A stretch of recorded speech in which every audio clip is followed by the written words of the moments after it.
in the budget of 16-17. We have to ensure that the benefit of MSP reaches farmers in all parts of the country. Mr. Jaitley, if you want to, you can sit and then... Thank you, madam. I'll do that. Okay. We will have to ensure that the benefit of the MSP reaches the farmers in all parts of the country. 3 specific initiatives will be taken up in 2016-17 for this. First, the remaining states will be encouraged to take up decentralized procurement. Second, an online procurement system will be undertaken through the Food Corporation of India. This will usher in transparency, convenience to the farmers through a prior registration and monitoring of actual requirement. Third, effective arrangements have been made for pulses procurement. Farmers also take up other allied activities to supplement their farm income. To make dairy more remunerative to the farmers, 4 new projects will be taken up. First, the Pashudan Sanjeevani and Animal Welfare Wellness Program and a provision for the Animal Health Card, Nakul Swasthya Patra.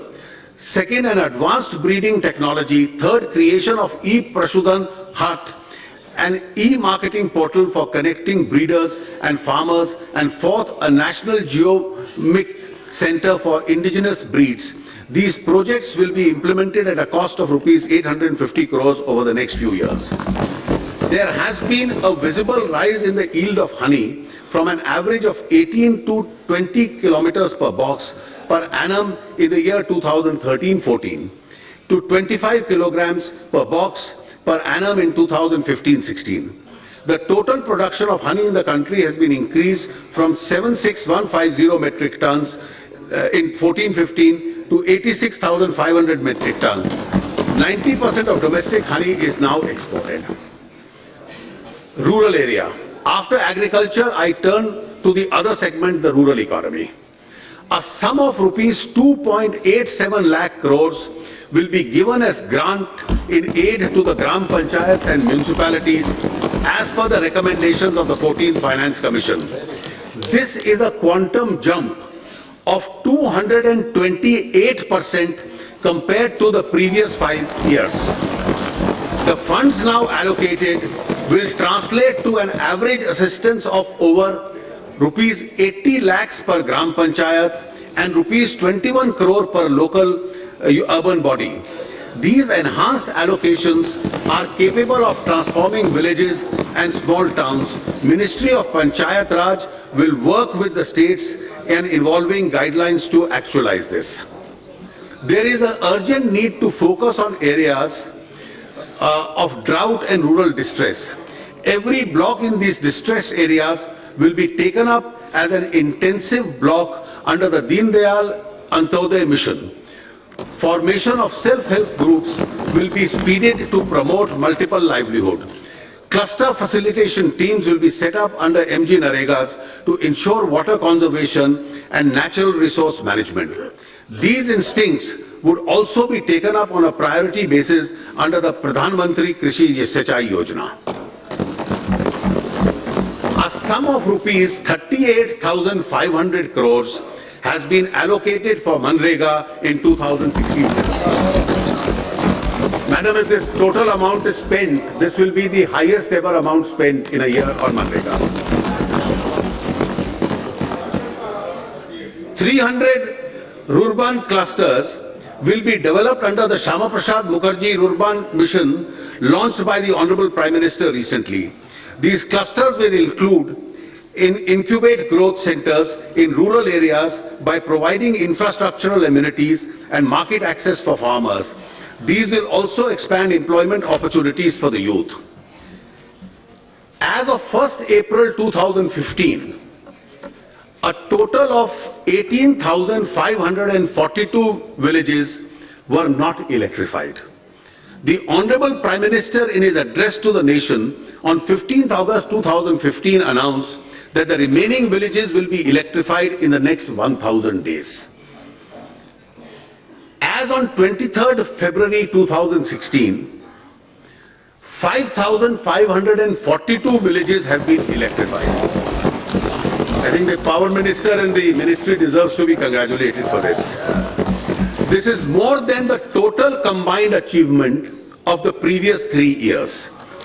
The government is committed to achieve 100% village electrification by 1st May 2018. Rupees 8,500 crores has been provided for the Deen Dayal Upadhyaya Gram Jyoti Yojana and integrated power development schemes. Swachh Bharat Mission is India's biggest drive to improve sanitation and cleanliness, especially in rural India. This subject was very close to the heart of the father of the nation. For the first time since independence, the Parliament has had a comprehensive debate on sanitation. This has become a topic of discussion in almost every home. We have introduced ranking of urban areas in sanitation, which has resulted in constructive competition along towns and cities. Rupees 9,000 crores has been provided for the Swachh Bharat Abhiyan.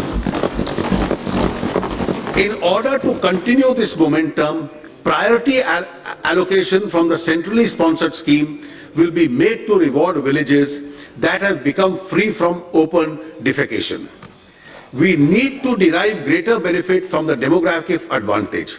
We need to spread digital literacy in rural areas. Of the 16.8 crore rural households, as many as 12 crore households do not have computers and are unlikely to have digitally literate people.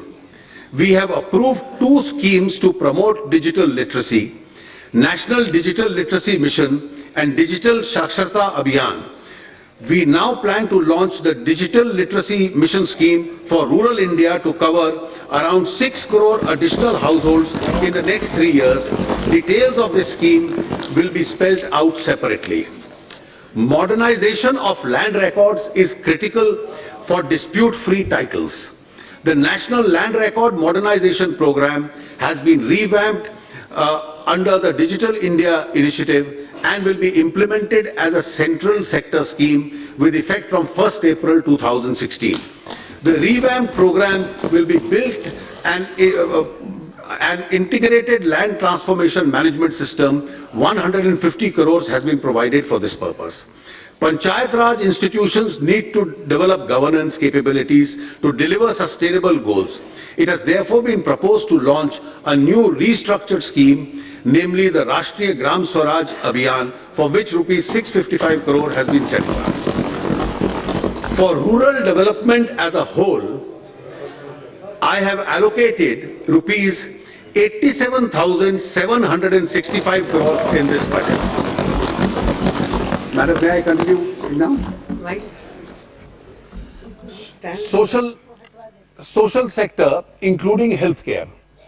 When asked what he intends doing for regeneration of India, Swami Vivekananda had said, no amount of politics would be of avail until the masses in India are well educated, well fed and well cared for.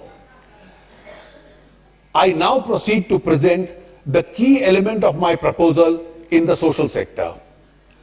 In our country, cooking gas cylinders were considered an upper middle class luxury. Gradually it spread to the middle class, but the poor do not have access to cooking gas. Women of India have faced the curse of smoke during the process of cooking. According to the experts, having an open fire in the kitchen is like burning 400 cigarettes in an hour. Time has come to remedy this situation.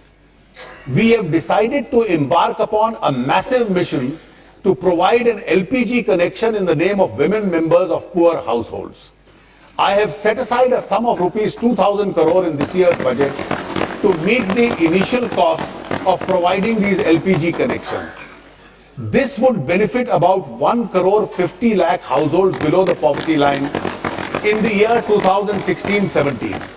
The scheme will continue for at least 2 more years to cover a total of 5 crore BPS households.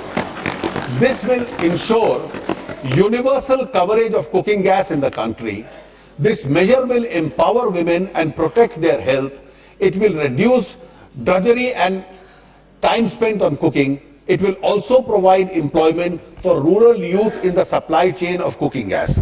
I want to take this opportunity to express our gratitude and appreciation of 75 lakh middle class and lower middle class households who have voluntarily given up their cooking gas subsidy in response to a call given by the Prime Minister. Their gesture is a matter of pride for the country. Catastrophic health events are the single most important cause of unforeseen out-of-pocket expenditure, which pushes lakhs of households below the poverty line every year. Serious illness of family members causes severe stress on financial circumstances of poor and economic weaker families, shaking the foundations of economic security. In order to help such families, the government will launch a new health protection scheme which will provide health cover up to rupees 1 lakh per family for senior citizens of the age of 60 and above belonging to this category. An additional top-up package of rupees 30,000 will be provided. Quality medicines, making quality medicines available at an affordable price has been a key challenge. This will reinvigorate the supply of generic drugs. 3,000 stores under the Prime Minister Jan Aushadhi Yojana will be opened during 2016-17. Almost 2.2 lakh new patients of end-stage renal diseases get added in India every year, resulting in an additional demand for 3.4 crore dialysis sessions. With approximately 4,950 dialysis centers in India, largely in the private sector, concentrated in major towns, the demand is only half met. Each dialysis session costs around rupees 2,000, an annual expenditure of more than rupees 3 lakhs. Besides, most families have to undertake frequent trips for long distance to access dialysis services, incurring heavy travel costs and low wages. To address this situation, I propose to start a national dialysis service program. Funds will be made available through a PPP mode under the National Health Mission to provide dialysis service in all district hospitals. To reduce cost, I propose to exempt certain parts of dialysis equipment from basic customs duty, excise CVD and SAD. Scheduled caste and scheduled tribe entrepreneurs are beginning to show great promise in starting and running. The Prime Minister has given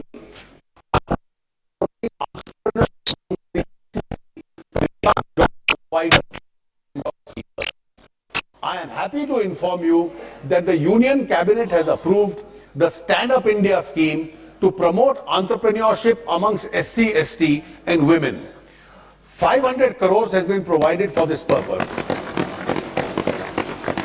The scheme will facilitate at least 2 such projects per bank